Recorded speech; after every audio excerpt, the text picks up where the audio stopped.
ఆదివారం ఏమయ్యింది మీకు? వెళ్తున్నావు. ఆదివారం దేవుణ్ణి ఆరాధించాలని తెలీదా? ఆదివారం దేవుని సన్నిధిలో గడపాలని తెలీదా? ఈ మధ్య ఆరాధన గంటలు కూడా తగ్గించేశారు ఈ పాదుర్లు. 2 గంటలేనంట. ఆ 2 గంటలు కూడా కూర్చోలేకపోతున్నారంట. సినిమాల దగ్గర కూర్చుంటాడు మనిషి. అపవిత్రమైన స్థలాల్లో గంటలు కూర్చుంటున్నాడు మనిషి. పని పాఠం లేకుండా ఆ సెంటర్లో కూర్చుంటున్నారు మనుషులు. మందిరంలోకి వస్తే మాత్రం నీకు ఎంత బాధ అయిపోద్దో. 2 గంటలేనంట.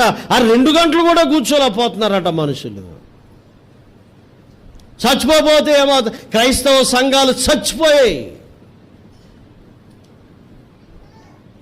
మీరు ఏం వింటున్నారు, ఏమి నేర్చుకుంటున్నారు?